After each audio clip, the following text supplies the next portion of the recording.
We are down to our last team in our 12 teams in 12 days series as we preview William & Mary today. I'm Bobby Broyles along with Rob Washburn.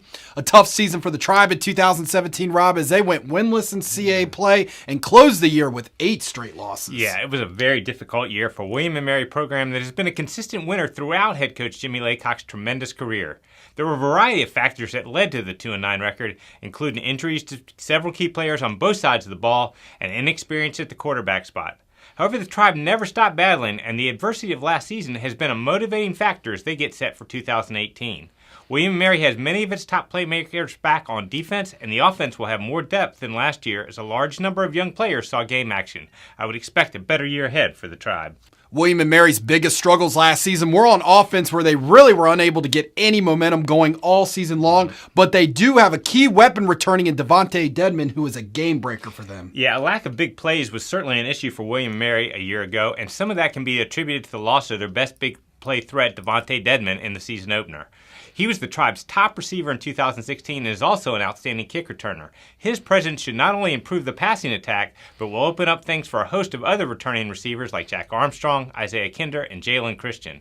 Now, William & Mary features a pair of talented running backs in sophomore Nate Evans and junior Albert Funderburk. Evans rushed for a team-high 476 yards and 3 TDs in his rookie season and also caught 20 passes. Funderburk is finally 100% after suffering a serious leg injury as a freshman, and he could be primed for a big year. Now, the quarterback position has been up for grabs since last spring, with sophomores Sean Mitchell and Ted Hefter emerging as the favorites for the starting job. Mitchell was a highly touted recruit who became the first true freshman to play quarterback for the Tribe since 1981 when he made 3 starts last year, while Hefter impressed as the scout team quarterback but is yet to see any game action. The offensive line is also a bit of a question mark with 4 new starters surrounding junior center Nick Wimmer. Spoke with head coach Jimmy Laycock about the return of Devontae Dedman and the rest of the William & Mary offense. Yeah, Devontae's full go. I mean, that really hurt us last year. He got hurt in the first game against Virginia and missed the rest of the season. So we got him back. And, we need to get the ball in his hands.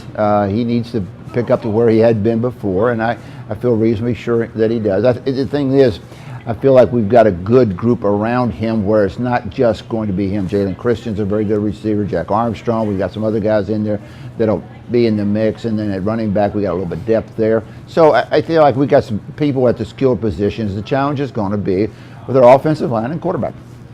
This team relied heavily on its defense last year, with the offense struggling to put points on the board. The Tribe does return a number of playmakers on each level of this defense, with guys such as Bill Murray, Nate Atkins, and Corey Parker. Yeah, William & Mary's defense was very solid last season, and 7 starters are back on that side of the ball.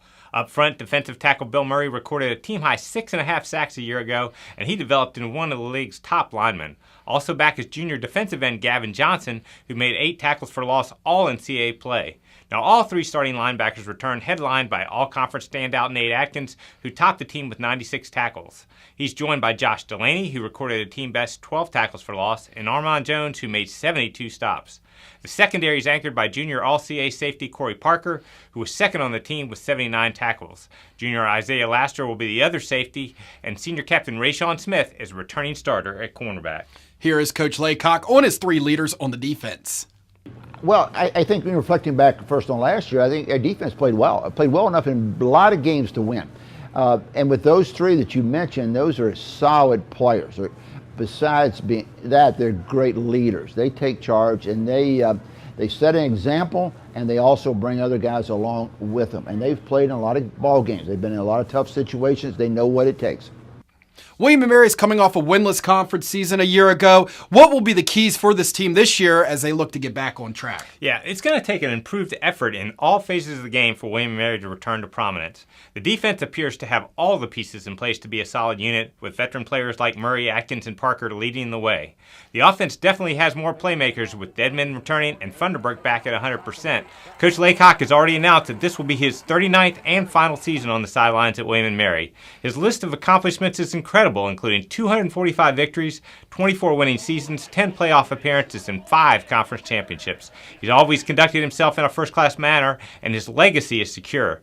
But he also is one of the most competitive people you'll ever encounter, and I can assure you that he, his coaches, and his players are very driven to make sure his final year will be a good one.